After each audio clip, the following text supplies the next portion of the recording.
अप्रैल 1912 में RMS Titanic, दुनिया के सबसे बड़े और शानदार जहाजों में से एक, अपनी पहली यात्रा के लिए इंग्लैंड के साउथहैम्पटन से न्यूयॉर्क के लिए रवाना हुआ। टाइटैनिक को उसकी उन्नत तकनीक और मजबूत स्टील कंपार्टमेंट्स के कारण अडूबने वाला जहाज माना जाता। जहाज के ऊपरी हिस्से में अमीर यात्री शानदार डाइनिंग हॉल, म्यूजिक रूम और सुंदर केबिन का आनंद ले रहे थे, जबकि कई गरीब यात्री निचले डेक में बेहतर भविष्य की उम्मीद के साथ यात्रा कर रहे थे। शुरुआती कुछ दिन यात्रा बेहद शांत और सुखद रही, लेकिन 14 अप्रैल की रात जहाज बर्फीले क्षेत्र में प्रवेश कर गया। दल को कई बार चेतावनी मिलने के बावजूद जहाज तेजी से आगे बढ़ता रहा। रात लगभग 11:40 बजे टाइटैनिक एक बड़े हिमखंड, आइसबर्ग, से टकरा गया। इस टक्कर से जहाज के नीचे के हिस्से में बड़ा नुकसान हुआ और पानी अंदर भरने लगा। शुरू में यात्रियों को खतरे का एहसास नहीं हुआ, लेकिन जब लाइफ बोट नीचे उतारी जाने लगी, तो जहाज में भय और अफरा-तफरी फैल गई। लगभग 3 घंटे बाद टाइटैनिक 2 हिस्सों में टूटकर समुद्र की गहराइयों में डूब गया। उस रात 1500 से अधिक लोगों की जान चली गई।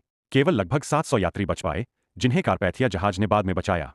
टाइटैनिक का डूबना समुद्री इतिहास की सबसे बड़ी दुर्घटनाओं में से एक बन गया। इस घटना के बाद नई सुरक्षा नीतियां बनाई गईं, जिनमें अधिक लाइफबोट, बेहतर संचार और सुरक्षा अभ्यास शामिल थे। अप्रैल 1912 में आरएमएस टाइटैनिक, दुनिया के सबसे बड़े और शानदार जहाजों में से एक, अपनी पहली यात्रा के लिए इंग्लैंड के साउथहैम्पटन से न्यूयॉर्क के लिए रवाना हुआ। टाइटैनिक को उसकी उन्नत तकनीक और मजबूत स्टील कंपार्टमेंट्स के कारण अडूबने वाला जहाज माना जाता। जहाज के ऊपरी हिस्से में अमीर यात्री शानदार डाइनिंग हॉल, म्यूजिक रूम और सुंदर केबिन का आनंद ले रहे थे, जबकि कई गरीब यात्री निचले डेक में बेहतर भविष्य की उम्मीद के साथ यात्रा कर रहे थे।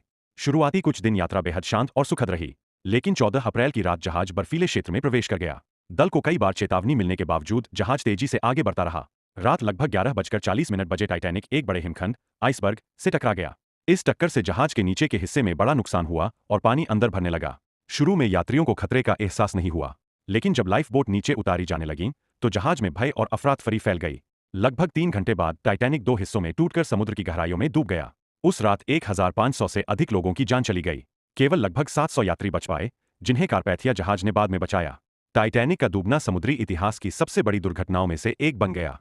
इस घटना के बाद नई सुरक्षा नीतियां बनाई गईं, जिनमें अधिक लाइफबोट, बेहतर संचार और सुरक्षा अभ्यास शामिल थे।